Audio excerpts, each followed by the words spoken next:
Salatullah salamullah ala taha rasulillah. Salatullah salamullah ala yasin habibillah. Salatullah salamullah ala taha rasulillah. Salatullah salamullah ala yasin habibillah. Tawassalna bismillah wa bil hadi rasulillah. Tawassalna bismillah wa bil hadi rasulillah wa kulli mujahidin lillah bi ahlil badri ya Allah. Wa kulli mujahidin lillah bi ahlil badri ya Allah. Salatullah salamullah ala taha rasulillah. Salatullah salamullah ala yasin habibillah. Salatullah salamullah ala yasin habibillah. Alhamdulillah, baik. Sama-sama kita saksikan tadi dan dengarkan bersama ini persembahan selawat di opening oleh ibu-ibu. Tapi sebelum ke ibu-ibu, saya mau menyapa pemirsa dulu. Izin Ustadz, Assalamualaikum warahmatullahi wabarakatuh. Waalaikumsalam warahmatullahi wabarakatuh. Alhamdulillahirabbil alamin, hamdan wa syukran lillah, salatan wa salaman ala Rasulillah ya ma ba'd. Pemirsa, apa kabar Anda? Senang sekali kita berjumpa kembali tentunya dalam program Meraih Hidayah untuk edisi hari ini.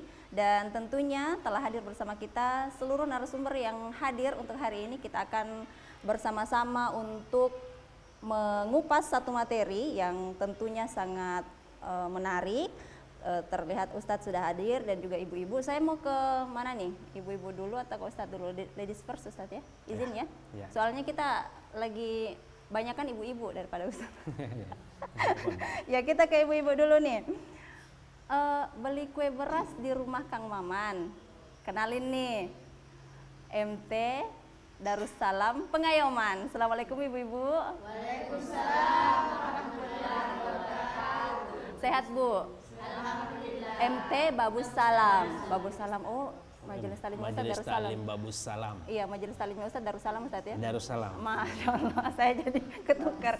Babus Salam Pengayoman. Betul Bu ya? Baik, sehat Bu ya? Alhamdulillah. Saya dapat mimpi apa semalam? Kayaknya kita agak matching Bu nih. Sudah ada komunikasi kayaknya sama ini ya. Dan juga ibu-ibu, insya Allah hari ini kita bersama Ustadz Samsul Alam SOSI. Assalamualaikum Ustadz. Waalaikumsalam warahmatullahi wabarakatuh. Ya, sudah kenal Bu? Alhamdulillah. Sudah sering diundang ke masjidnya Bu ya? Sering banget. Oh, luar biasa. Sering banget. Ya, alhamdulillah, terima kasih untuk waktunya hari ini Ustadz. Kita akan membahas satu tema yang di awal tadi saya mengatakan ini sangat menarik karena saya mau tanya dulu ke ibu-ibu. Ibu, hari ini ada yang sudah bisa marah? Banyak. Oh, pertanyaan saya bukan. Pertanyaan saya adalah ada yang sudah bisa menahan amarah sampai sejauh ini? Belum. Belum ya. Ustadz, ini terkait dengan la taghdab, jangan marah, atau bagaimana kemudian kita melawan, menahan amarah itu sendiri, bagaimana cara mengelolanya, tentunya sangat sulit. Dan kita akan mendengarkan pemaparan dari Ustadz hari ini. Tafadhol. Bismillahirrahmanirrahim. Assalamualaikum warahmatullahi wabarakatuh. Waalaikumsalam warahmatullahi wabarakatuh. Alhamdulillahilladzi an'ama 'alaina bi ni'matil iman wal islam. Asyhadu an la ilaha illallah wahdahu la syarikalah wa asyhadu anna Muhammadan 'abduhu wa rasuluh. Allahumma shalli wa sallim ala sayyidina Muhammadin wa ala alihi wa ashabihi ajma'in. Amma ba'du. Ya, terima kasih atas kesempatan yang diberikan kepada saya, kepada seluruh pemirsa. Mudah-mudahan di kesempatan yang mulia ini kita tetap diberikan dan dilimpahkan rahmat dan ridha Allah Subhanahu wa taala, terkhusus lagi kepada ibu-ibu Majelis Ta'lim Babus Salam yang hadir mengisi acara pada kesempatan ini. Terima kasih atas kehadirannya, dan ini adalah sebuah kesempatan kita untuk meraih hidayah dari Allah Subhanahu wa taala lewat dengan program yang disajikan oleh TVRI Sulawesi Barat. Sesuai dengan tema yang diamanahkan kepada saya, ini berat loh. Kenapa saya katakan berat? Karena ini harus dialami dulu. Dari pengalaman itulah baru kita bisa bercerita dan kita mendapatkan satu metode bagaimana kita melakukan penanganan diri dulu, bukan penanganan terhadap orang, tetapi penanganan secara internal dulu, Bu. Karena ini judulnya adalah melawan marah.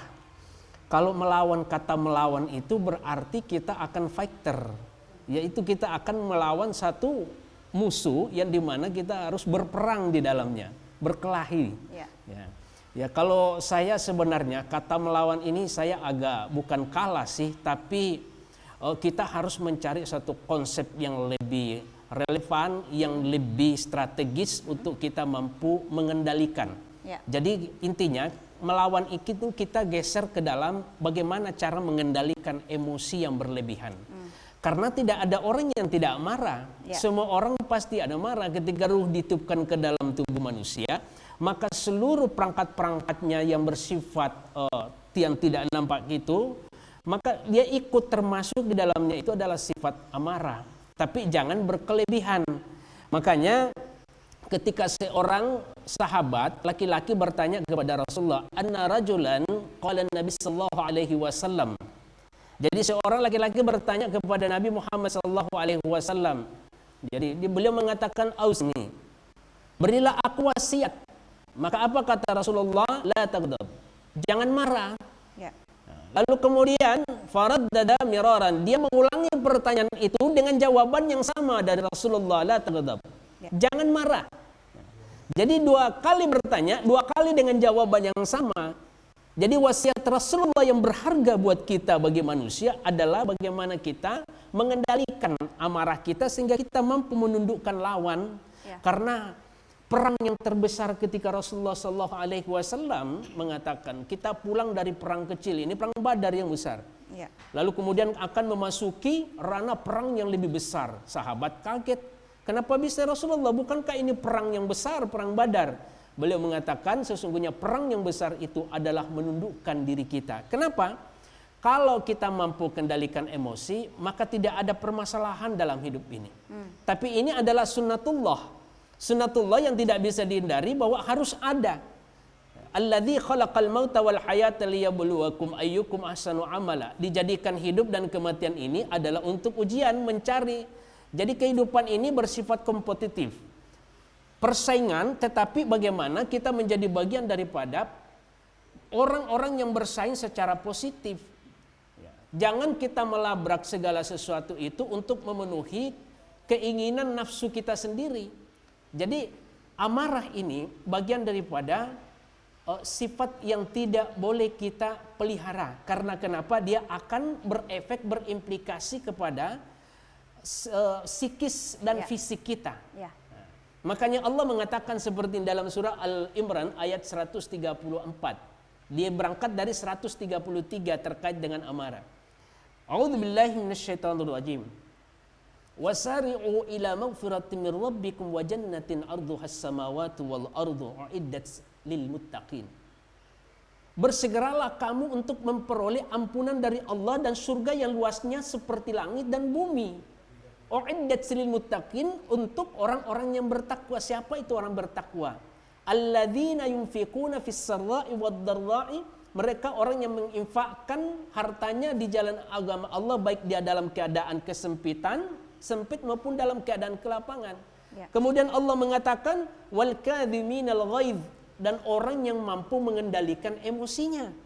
Ini masuk dalam kategori ini. Orang-orang bertakwa itu adalah orang yang mampu melawan dirinya dengan mengendalikan emosinya, amarahnya itu. Bukan berarti menghilangkan amarah, tidak bisa. Ya. Karena semua manusia akan berada pada fase ini, akan melalui jenjang ini. Karena kalau dia tidak melalui jenjang ini, itu malaikat. Malaikat pun pernah kecewa. Kecewa itu bagian daripada ekspresi emosi kita. Di mana letaknya para malaikat itu sampai iblis yang ahli ibadah menjadi kufur? Ketika Nabi Adam mau diciptakan, protes kan? Ya. Malaikatnya protes. Kenapa dia protes? Ini kenapa harus diciptakan lagi manusia, nanti kerjanya akan saling bertumpah darah dan sebagainya. Jadi pemirsa dan ibu-ibu, yang ketiga dari ayat ini, wal afina anin nas, memaafkan orang. Jangan dendam karena efeknya ini besar. Jadi orang yang kuat yang sesungguhnya itu laisa syadidu bisur'ati. Ya. Jadi bukan orang yang kuat itu hebat dalam pergulatan, hebat dalam peperangan, Ya, mengangkat fisiknya beban itu. kuat, Ya, betul. mampu angkat beban, berotot, Ya. bodinya besar. Bukan itu. Innamas syadidu, orang yang kuat itu adalah alladzi, yaitu yamliku nafsahu anin indal ghadabi.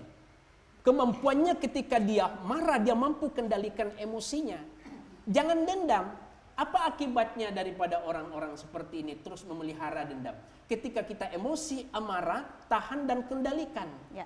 Itu berdampak pada dua hal. Dalam pendekatan psikologis, yang pertama itu berdampak kepada fisik.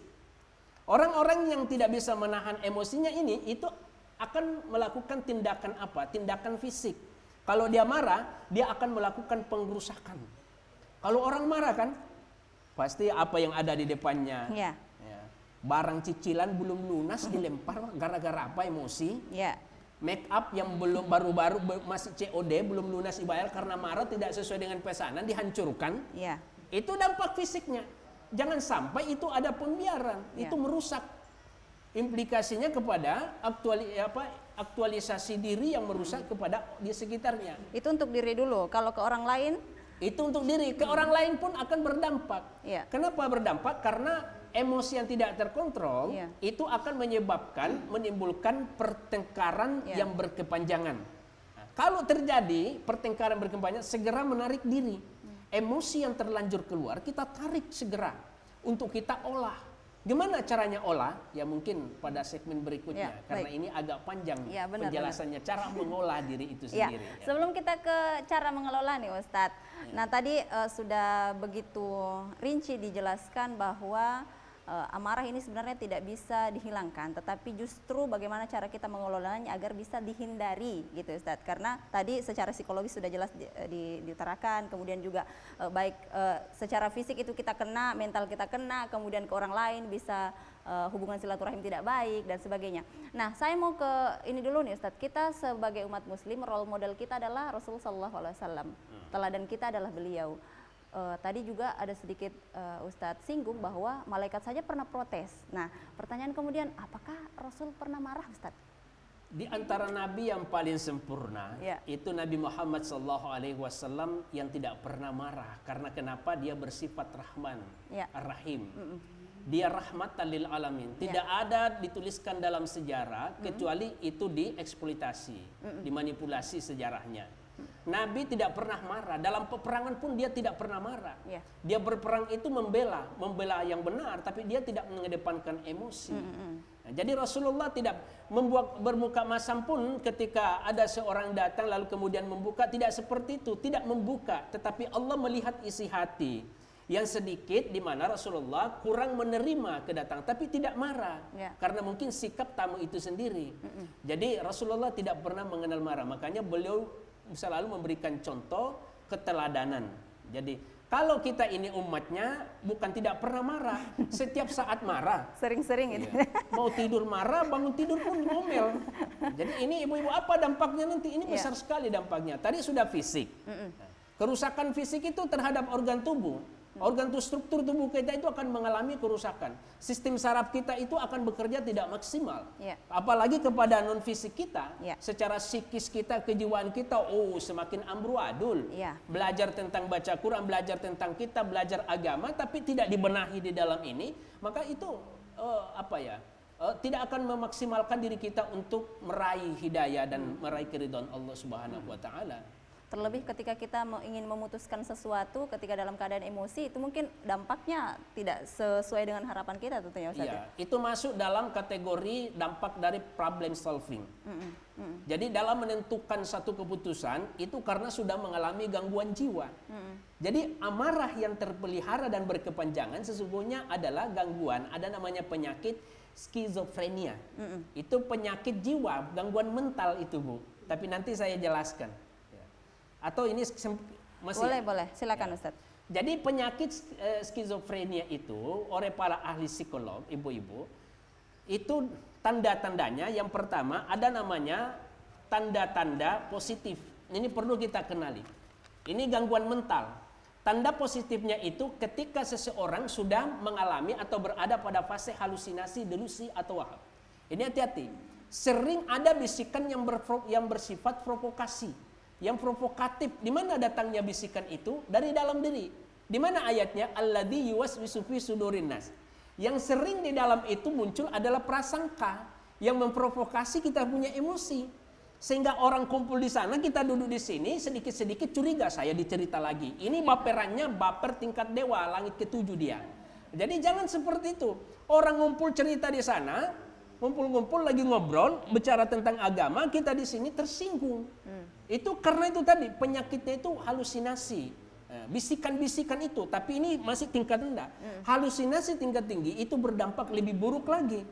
Ada seseorang melakukan tindakan kekerasan sampai pembunuhan. Itu tidak sedikit berangkat dari halusinasi. Bisikan-bisikan itu Bu. Bahkan ada orang mencari Tuhan kemana-mana. Ada bisikan Tuhan ada di atas gunung Kelapa 7. Dia lari ke atas. Terus ada Tuhan di bawah kolom jembatan. Dia lari. Kenapa? Dia halusinasi ini akan menjadi provokator di dalam dirinya. Nah, makanya hindari prasangka Bu. Karena prasangka itu akan merusak kita punya cara berpikir dan kita punya jiwa. Ya, saya kira kita akan lanjutkan pada segmen berikutnya. Baik, terima kasih banyak Ustadz. Ini mengawali perjumpaan kita dengan sangat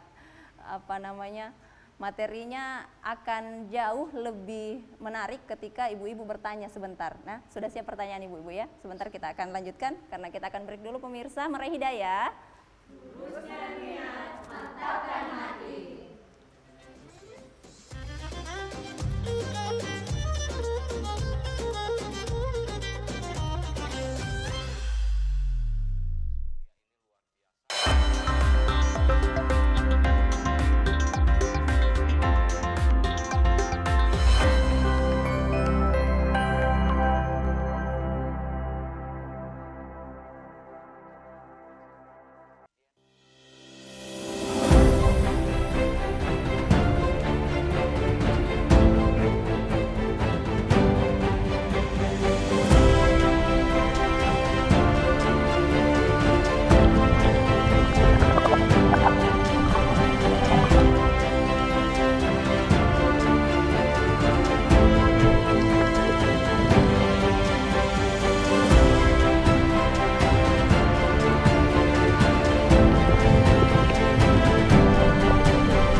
Dari Pulau Karampuang, Sulawesi Barat, TPRI Media Pemersatu Bangsa.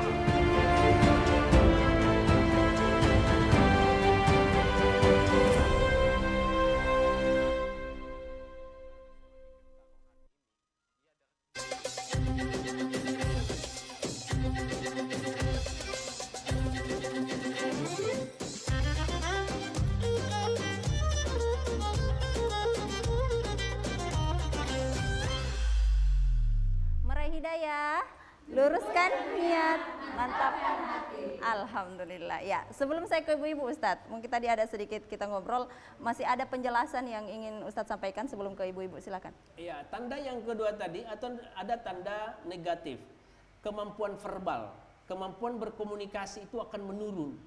Jadi orang gangguan mental, emosinya tidak terkendali, coba perhatikan. Tapi istri saya Pak Ustadz, tetangga saya semakin ngomel, kuat ngomong, bicara, cerewet dan sebagainya. Malah komunikasinya, kosakatanya semakin banyak meningkat. Jadi begini, gangguan mental ini itu sudah mengalami pada fase negatif itu, kemampuan verbalnya, komunikasinya itu tidak terarah. Banyak ngomongnya tapi tidak nyambung. Kadang tidak nyambungnya itu disuruh ambil dompet, dia bikin kopi. Begitupun sebaliknya, tidak nyambung, verbalnya, komunikasinya itu sudah tidak baik lagi, tidak stabil. Yang kedua, ada namanya tanda-tanda kognitif. Kognitif tanda-tanda kecerdasan seseorang itu akan menurun. Imajinasi, kreativitasnya, kemampuan daya berpikirnya, termasuk tadi problem solvingnya dalam memutuskan satu persoalan itu tidak bagus.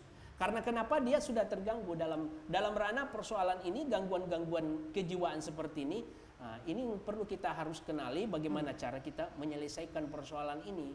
Tapi bukan untuk menuntaskan sampai sehabisnya. Ya. Karena manusia diciptakan untuk diuji bolak-balik. Tapi jangan sampai kita terlena dan tenggelam dalam suasana seperti itu. Akhirnya kita tidak menemukan jati diri kita. Ya, betul. Baik, terima kasih Ustadz. Karena waktu saya ke ibu-ibu dulu sebelum saya sedikit ingin bertanya kepada Ustadz. Yang mana yang ingin bertanya? Silakan. Dari sisi mana? Oh, silakan.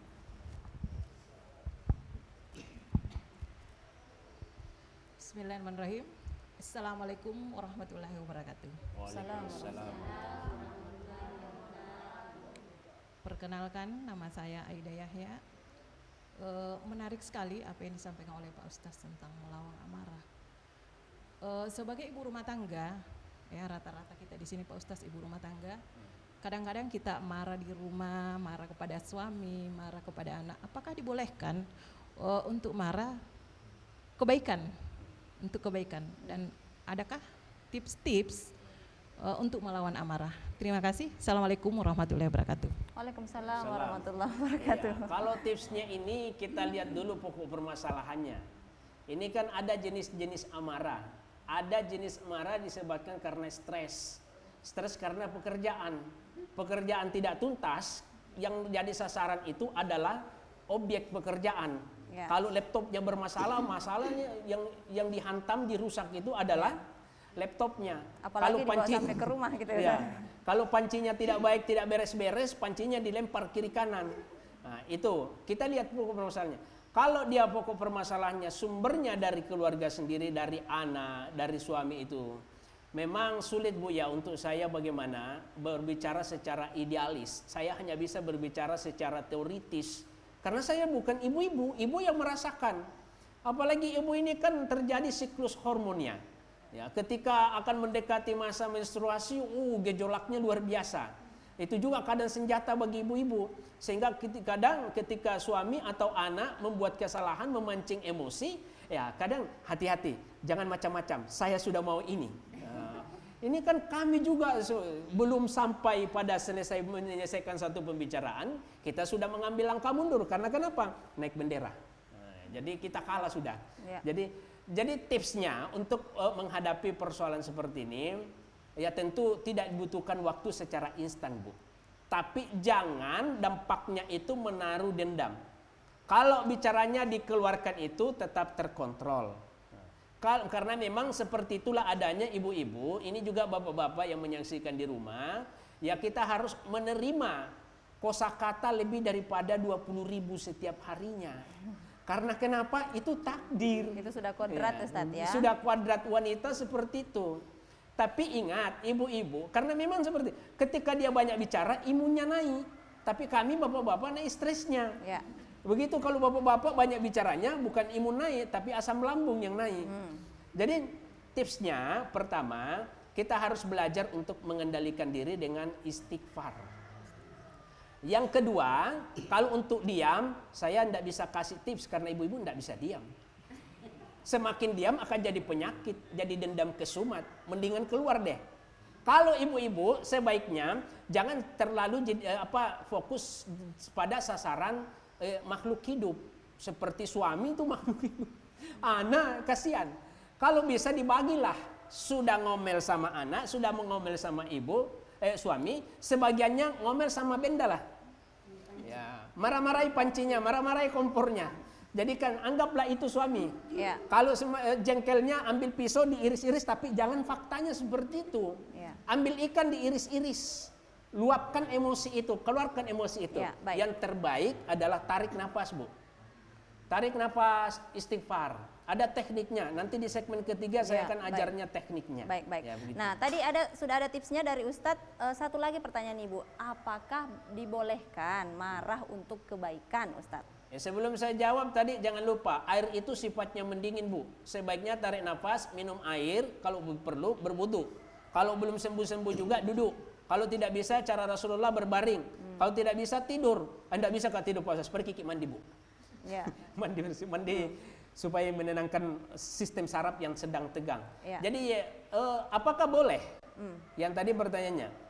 Ya boleh sepanjang tidak mengeluarkan kata-kata mengumpat. Kata-kata, apalagi kata-kata yang bisa menyakiti keluarga pasangan. Marah sih marah, itu wajar. Bertengkar, berdiskusi itu wajar. Tapi jangan sampai kelewatan ucapan kita. Sampai membawa-bawa nama keluarga. Orang tua kamu seperti ini. Saudara kamu memang keturunannya seperti ini. Jangan, karena itu sudah menyinggung hati perasaan orang.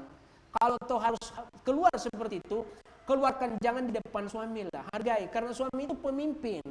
Dia membawa satu tongkat kepemimpinan dan tanggung jawab. Di hadapan Allah nanti, Bu, yang bertanggung jawab terhadap amalan dosa-dosa kita adalah suami kita.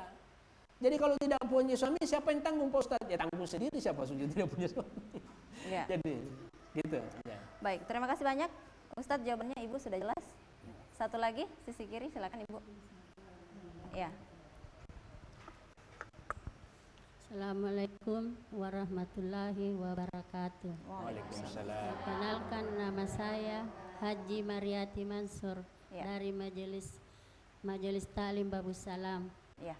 Ya, ini Ustaz. Yang namanya orang sudah berkeluarga, pasti ada yang namanya jengkel atau marah. Yang saya ingin tanyakan di sini, Ustaz, seberapa banyak pahala yang kita dapatkan kalau kita sudah bisa melawan amarah itu? Ya, betul. Sekian, terima kasih. Ya, silakan. Jangankan berkeluarga, Bu, sebelum berkeluarga pun amarahnya luar biasa kan. Ya. Apalagi saya dulu itu, Bu, pendiam, tidak banyak bicara. Tapi begitu punya istri dan anak, sudah mulai banyak bicara. Karena kenapa? Yang mempengaruhi perubahan cara berpikir, cara bertindak kita itu karena kondisi lingkungan. Ya, jadi itu wajar. Pahala, kita bicara tentang pahala, Bu, ya. Ingat, ayat yang saya bacakan tadi, pahalanya orang yang mampu mengendalikan itu diberikan status orang-orang lil muttaqin. Uiddat lil muttaqin. Apa yang diberikan kepada mereka? Yaitu surga wa jannatin arduhas samawati wal ard. Seluas langit dan bumi. Sampai hari ini tidak ada ahli astronom itu bisa mengukur berapa luas langit ini. Bumi saja kita belum mampu berapa besar bumi ini beratnya. Tidak ada alat yang bisa digunakan untuk mengukur beratnya bumi. Tapi pahala yang dijanjikan Allah sebesar bumi dan langit. Itu pahalanya. Yang kedua, akan diberikan hidayah ketenangan Allah dalam menghadapi setiap persoalan. Ya. Ada kan orang sedikit-sedikit baru berita, ini pun juga berita hoax.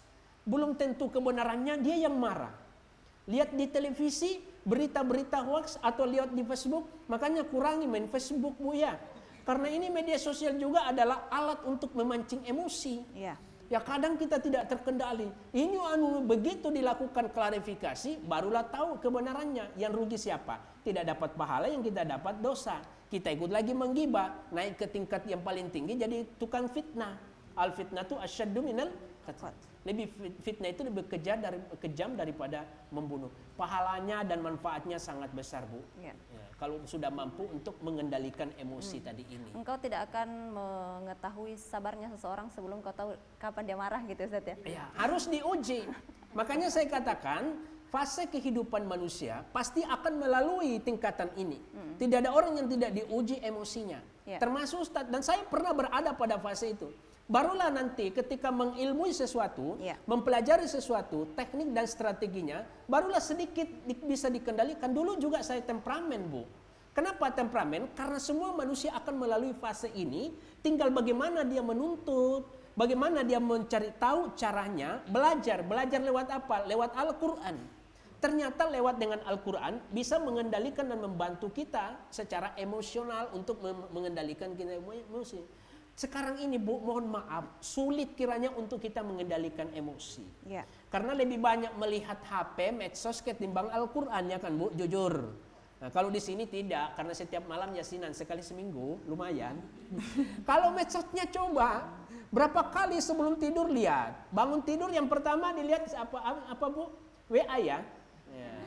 Ya. Mau bekerja sesuatu, ini semualah yang mempengaruhi secara eksternal emosi kita. Belum lagi secara internal.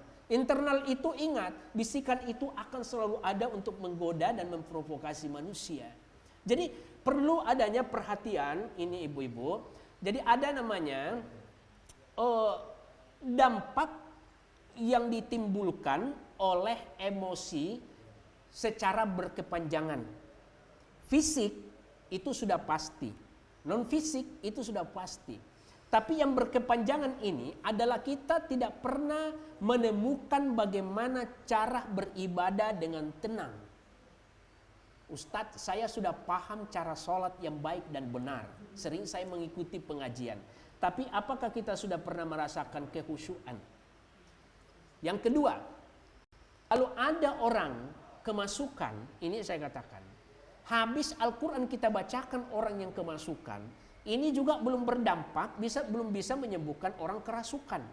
Ada apa? Karena pengelolaan batin kita keliru, salah. Yang kita perbaiki mulut kita, tapi hati kita tidak perbaiki. Akhirnya apa? Menjadi sebuah permasalahan dalam hidup kita yang berkepanjangan, Bu. Tidak akan pernah merasakan surga ada di mana, Bu. Surga yang kita angan-angankan, yang kita pikirkan itu, kalau kita berfantasi, surga itu ada di tempat yang jauh sana. Tapi sesungguhnya tidak perlu jauh kita memikirkan surga. Di dunia ini kita sudah bisa merasakan namanya surga, yaitu ketenangan hati. Ya. Ketenangan hati kita bisa dapatkan kemampuan kita untuk mengendalikan emosi. Kalau kita sudah mampu mengendalikan emosi kita, pastilah cara berpikir memutuskan satu perkara atau melihat dan memandang sesuatu itu selalu secara positif, bukan dengan secara prasangka negatif. Jadi ini memang kita perlu mengendalikan diri, Bu, ya. Ya. Itu tadi, jangan berpikir untuk menghilangkan, tetapi bagaimana kita kendalikan. Nah, siapa yang mengendalikan adalah perasaan. Ya, di mana perasaan itu? Di hati kita sendiri. Baik, terima kasih banyak Ustadz jawabannya. Ibu Haja sudah jelas. Masih ada lagi? Sebentar ya. Ya, jadi dari sekian banyak penjelasan tentunya, saya justru jadi teringat satu ayat dalam Al-Quran surah Al-Baqarah ayat 225 tentang talak itu sendiri, yang kurang lebih secara garis besarnya bahwa ketika orang emosi itu talak itu gugur, maksudnya tidak berlaku gitu Ustadz ya. Sebentar kita akan bahas lebih jauh itu karena kita akan break dulu pemirsa. Untuk itu tetap bersama kami di Meraih Hidayah. Luruskan niat, mantapkan hati.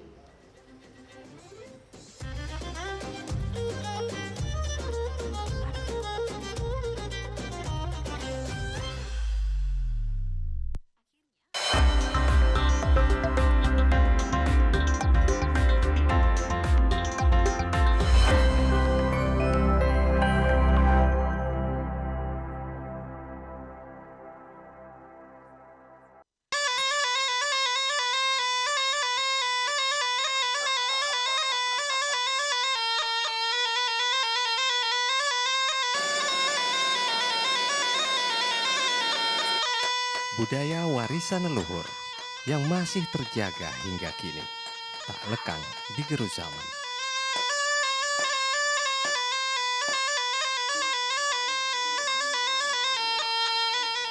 Ia tak sekedar lekuk sejarah, ia hadir sebagai filosofi hidup orang Mandar di setiap sosoknya.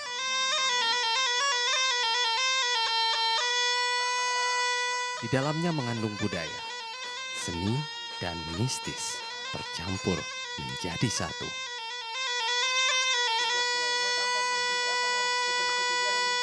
Mari lestarikan budaya asli Sulawesi Barat.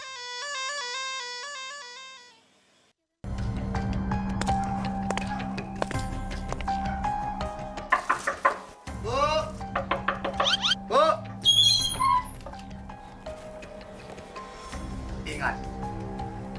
pemilu, pilih Bapak ini. Untuk 5 tahun?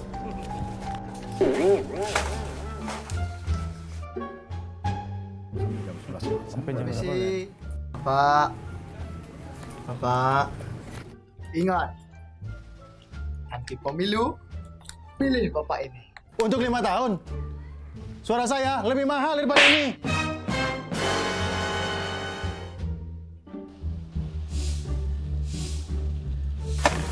Ingat, nanti pemilu, coblos Bapak ini. Oke? Hari gini masih pakai cara singkat.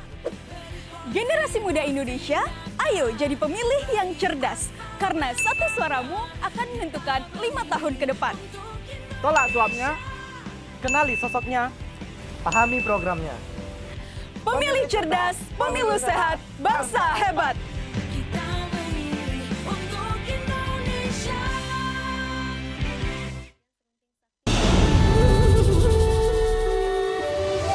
Ribuan suku dan bahasa, warna-warni budaya. Ajarkan kita bijaksana, menjaga Indonesia kaya. Ayo pernah kita bersyukur, rakyat terus bersatu padu. Pemerintah yang adil dan jujur, pimpin negaraku maju. Ayo mama, jangan mama rabeta. Dia cuma pegang peta. Ayo mama, jangan mama rabeta. Lah orang muda punya biasa. Sik si bantu manikam di panco dan sormari kotak di nama lari si bambang kajula jula, si bambang kajula jula.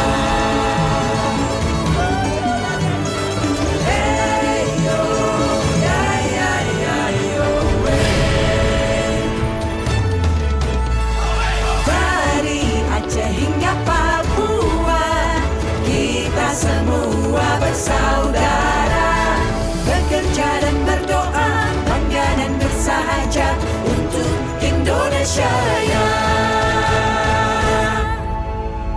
TVRI, media pemersatu bangsa.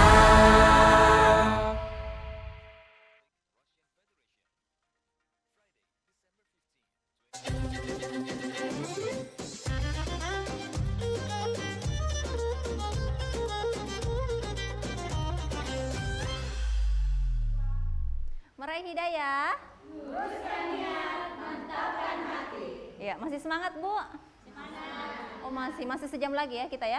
Oh, ya. Tadi sudah ada 2 pertanyaan dari ibu-ibu. Nah, sebelum ke ibu lagi nih, Ustadz, tadi kita terpotong sedikit di pertanyaan seputar bagaimana hukumnya ketika orang marah itu bersumpah atau apa secara spesifikasinya ini ketika ada seorang suami yang kemudian menjatuhkan talak dalam keadaan marah. Bagaimana menurut hukum agama, Ustaz? Seharian lalu ada yang menelpon dengan pertanyaan yang sama. Ya. Kondisi emosi tidak ada saksi. Waktu kita menikah kan ada saksi. Memutuskan talak harus dalam kondisi yang berpikir sehat, tenang, dan disaksikan. Makanya talak yang baik itu adalah kita melakukannya di pengadilan. Karena sudah ada sama-sama ridho kan. Ya. Kalau emosi, sebaiknya saya minta supaya emosinya itu dinormalkan, sebaiknya berpuasa. Ya. Karena namanya manusia tetap ada khilaf ya. Tapi ini saya bukan berarti mewajibkan. Jadi ini tentu untuk memutuskan satu perkara dengan cara emosi itu memang artinya dalam satu syariat ini tidak gugur. Maksudnya tidak terjadi talak. Tapi jangan berulang. Ya. Pada saat itu karena emosi yang berlebihan akhirnya dia memutuskan, saya ceraikan engkau 10.000 kali. Ya, tapi itu namanya emosi. Yang mentalak itu adalah sifat emosinya. Sebaiknya talak dilakukan dengan cara yang tenang dan disaksikan supaya sama-sama diridhai Allah. Karena satu kebencian yang diberikan Allah adalah persoalan perceraian. Sebisanya jangan cerai, kecuali cerai mati. Tapi kalau memang harus ada hal yang memaksakan harus cerai daripada ini berdampak buruk berkepanjangan, ya silakan ambil keputusan, berpikir secara sehat. Jangan terbawa dengan gangguan mental itu tadi. Ya. Jadi kesimpulannya tidak berlaku Ustaz ya ketika dalam keadaan emosi. Iya, tidak emosi. Harus dalam keadaan tenang, lalu kemudian tapi hati-hati ketika berulang, itu boleh jadi. Boleh jadi. Kadar emosinya sendiri gimana nih Ustaz? Kadar emosinya ketika ini dikatakan. Kita lihat, kalau kadar emosi itu masih dalam keadaan terkontrol dan ada yang menyaksikannya, jatuh. Ya. Tapi kalau emosinya lempar kiri kanan sampai merusak, tapi jangan sampai dia menampar istri. Dia sudah menyakiti, masuk dalam ranah hukum. Sudah bisa disanksi dengan konsekuensi hukum. Silakan dilanjut proses hukumnya. Nauzubillah ya. Oke, sampai situ ya Bu ya. Sudah gugur ya. Oke, saya mau ke izin Ustadz ke ibu-ibu dulu satu lagi. Oke, silakan. Bismillahirrahmanirrahim. Assalamualaikum warahmatullahi wabarakatuh. Waalaikumsalam. Perkenalkan, nama saya Surniati. Begini Pak Ustadz, terkadang kita di rumah ya sebagai seorang ibu atau sebagai seorang istri ya, terkadang kita mengungkapkan perasaan kita itu kalau lagi emosi ya, tidak bisa ditahan dan kita ungkapkan itu, tapi dianggap marah ya. Tapi kalau kita sudah mengungkapkan itu, terkadang plong perasaan kita. Ya, tapi dianggap marah oleh anak dan suami. Pertanyaan saya, bagaimana caranya mengungkapkan perasaan dengan cara yang baik supaya tidak dianggap marah? Terima kasih. Assalamualaikum warahmatullahi wabarakatuh. Waalaikumsalam warahmatullahi wabarakatuh. Bagaimana caranya menahan emosi saat marah? Mengungkapkannya itu gimana Ustadz? Silakan. Ada teori, ini masuk dalam jenis amarah itu, kalau tidak salah namanya teori volatil. Jadi ketika kita menyampaikan sesuatu itu dalam keadaan baik, tapi dalam perkumpulan pembicaraan itu tiba-tiba menimbulkan ada ketidaknyamanan. Kenapa? Karena mungkin cara kita menyampaikan komunikasi itu benar dan baik, tetapi komunikannya yang menerima itu, kita sebagai komunikator itu kurang baik menurutnya, karena mungkin lagi ada permasalahan. Nah, jadi memang kita harus melihat sisi waktu yang tepat untuk kita berbicara, menyampaikan. Selain kita memplongkan kita punya perasaan, ada semacam mental yang terblok di dalam diri kita ini, kita lepaskan. Nah, yang kedua, memilih kata-kata yang bisa saling menyenangkan lah.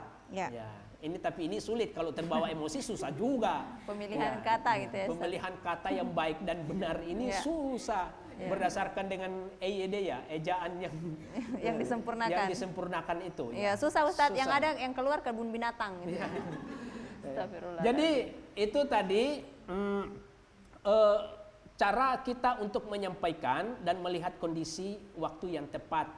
Jangan ada permasalahan di kantor, tiba-tiba kita menyemprot suami kita dengan tujuan keegoan kita mau melepaskan kita punya beban. Kalau cara yang paling bagus untuk melepaskan beban itu, Ibu, dengan cara menangis di hadapan Allah. Menangislah, mengomellah. Berkomunikasilah Allah lewat dengan Al-Quran. Dan sampaikan, ya Allah ya Tuhanku, sakit sekali saya punya hati nuraini ini.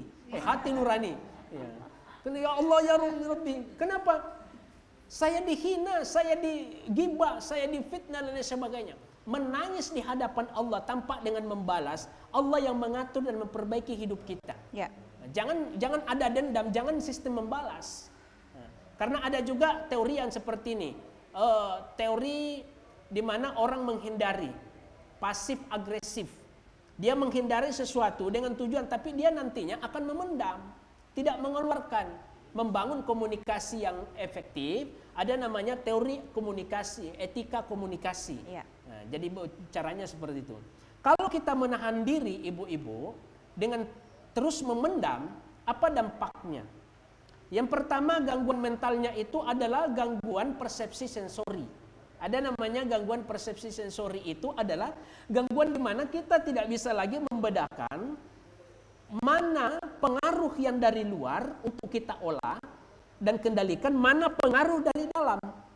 Ini karena sensornya ini sudah tidak bisa memfilter. Dampaknya kemana? Itu gangguannya pada tingkat 3 jenis, yaitu gangguan persepsi visual. Penglihatannya bermasalah. Baru dia lihat suaminya jelek sekali dia lihat. Itu bukannya membahagiakan dengan, tetapi dia malah semakin melihat sesuatu. Dan yang kedua, gangguan visual dampak dari gangguan persepsi visual ini, kita tidak bisa melihat orang meningkat hidupnya. Ya. Ya. Selalu terbawa apa yang dilihat, kemajuan yang dialami oleh seseorang, keberkahan yang diberikan Allah, baik itu sosial, ekonomi, dan strata kehidupan lainnya, itu kita merasa tidak nyaman, Bu. Ya. Sakit mata turun di hati, namanya sakit hati. Dari mata turun ke hati. Gangguan yang kedua adalah gangguan persepsi auditori, yaitu pendengaran. Orang ceramah tidak enak, oh itu Pak Ustaz di atas. Jadi kenali, Bu, ya. Jelek sekali saya itu ku dengar ceramahnya Pak Ustaz, tidak menyenangkan hati. Dengar lagi tetangganya, dengar suara motor suaminya, boleh borami. Sudah datang lagi. Tidak bikin tidak nyaman. Itu sudah gangguan pendengaran, persepsi auditori kita, Bu. Kalau sudah kita berada pada ranah dan fase itu, berarti pastikan diri ibu-ibu sudah mengalami gangguan mental. Ada yang seperti itu. Bagaimana caranya supaya kita keluar? Ada persepsi yang ketiga, persepsi visual konstruktif. Visual konstruktif itu seluruh ruang hidup kita, di dalam dan di luar diri kita ini, Bu, itu sudah kacau balau, rusak. Sehingga kita tidak pernah berprasangka baik kepada siapapun. Kepada Tuhan pun kita berpersepsi dan berprasangka buruk. Kenapa Engkau memberikan aku seperti ini, ya Allah? Jangan larut dalam persoalan ini, Bu. Kita harus menciptakan persepsi yang positif. Gimana cara keluarnya tadi? Ada tekniknya, Bu, ya. Ketika menghadapi situasi dan kondisi memancing, menstimulasi kita punya emosi. Ya, tarik nafas, tahan, dan istighfar. Kenapa teorinya seperti itu? Yang kita keluarkan itu adalah CO2, karbon dioksida, kan, Bu? Teorinya seperti itu. Karbon itu racun, Bu. Setiap kita mengeluarkan, makanya kalau kita bicara sama orang yang dekat dengan jarak yang pendek, tutup mulut, supaya karbonnya itu tidak melebar terjangkit ke orang. Makanya masker itu bagus. Karena kenapa? Ketika berbicara dekat orang, karbon yang kita hirup masuk di dalam tubuh kita itu adalah oksigen, Bu. Apa itu oksigen? Kehidupan yang nyata masuk ke dalam tubuh kita yang harus kita syukuri. Makanya ketika kita menarik nafas, alhamdulillah. Tahan, zikirkan dengan kalimat alhamdulillah, astagfirullah, astagfirullah. Keluarkan lewat dengan mulut. Kalau emosi, mengelola emosi, Bu. Tarik nafas, alhamdulillah. Tahan di dada, karena wilayah dada ini adalah markas emosi. Keangkuhan, kesombongan, kecongkakan, dan sebagainya di sini tempatnya. Maka istighfarkan semua itu. Kenapa Allah memberikan ketidaknyamanan? Karena ada keangkuhan, ada keegoan, ada keakuan, ada kesombongan yang bertengger kuat di dalam hati kita. Begitu kita tarik nafas, tarik kenikmatan Allah, kehidupan, masuk nyata di dalam tubuh kita. Kalau zikirnya itu biasanya pakai zikirnya Syekh Abdul Qadir Jailani. Itu bunyinya kan begitu, Bu. Tahan. Masuk ke jantung. Debar-debar jantung dirasakan. Tak-tak. Allah, Allah, Allah. Lalu kemudian hembuskan. Allah. Ya. Tapi pengelolaan awalnya dengan istighfar. Astaghfirullahaladzim. Karbon dioksida, racun keluar bersama dengan masalah, bersama dengan dosa, dosa hati, dosa prasangka, semua dosa-dosa kita keluarkan pada saat itu. Baik. Ya, mudah-mudahan bermanfaat, Bu, ya. Nah, tadi sudah diingat, Bu, tips dari Ustadz. Nanti undang ke majelis taklimnya, ya. kayaknya bisa kita ngobrol lebih jauh lagi karena waktu kita terbatas, Ustadz. Nah, tadi begitu panjang pemaparan, begitu banyak tips yang Ustadz sudah berikan kepada kita semua yang ada di sini dan juga terlebih pada pemirsa yang ada di rumah. Nah, kesimpulannya adalah sangat berbahaya efek dari marah itu, Ustadz, ya. Nah, terakhir mungkin sebagai closing statement juga sebentar, saya mau masih ada satu problem nih. Saya masih penasaran, saya ingin bertanya kepada Ustadz. Kita ini sebagai ibu-ibu, sebagai istri, berumah tangga kadang-kadang mengelola emosi itu belum sampai pada tahap atau ranah yang Ustadz katakan tadi bisa istighfar, bisa tarik nafas. Kalau kita mah kebun binatang semua sudah keluar Ibu kadang-kadang ya. Tetapi bukan di sini, di luar sana. Nah, untuk menghindari agar kita tidak mengumpat, sumpah serapah gitu ya Ustadz ya. Kita mungkin pernah mendengar satu kisah ketika ada seorang ibu yang marahnya tetapi doanya baik ketika anaknya nakal dan sebagainya, mendoakan, nah kesana kamu ke Haramain. Ke Haramain jadi imam masjid.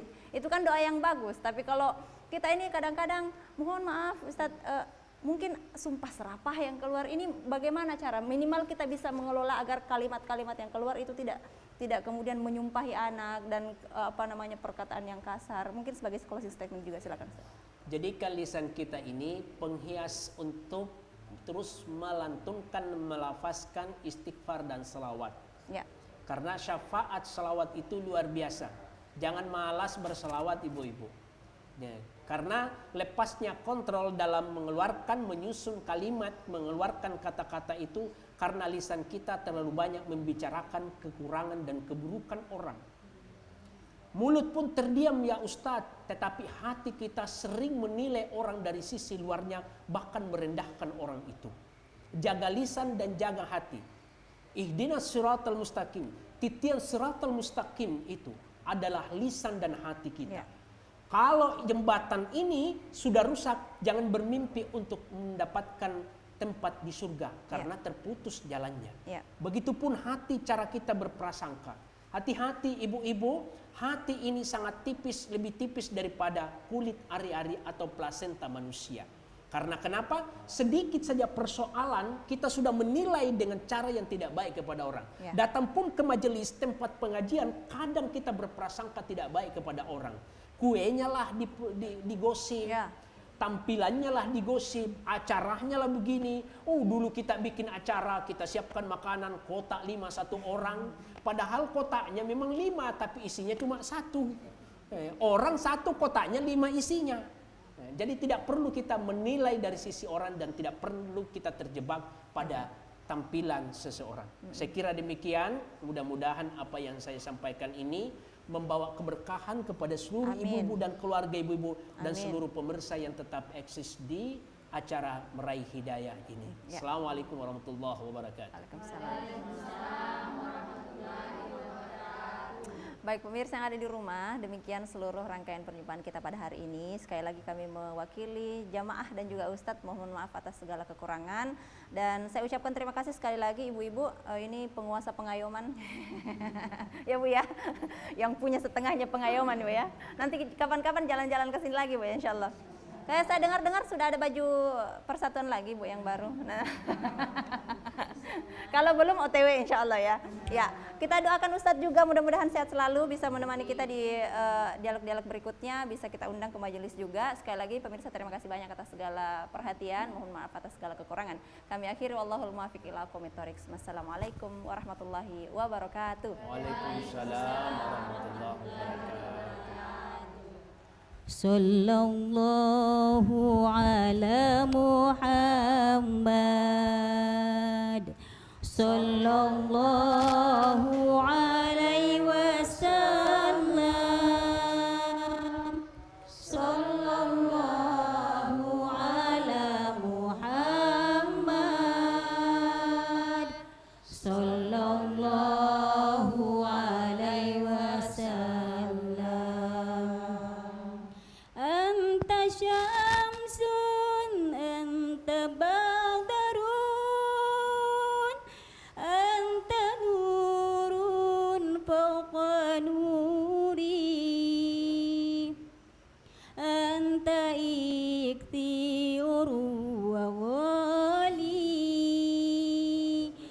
anta misbahu sudur.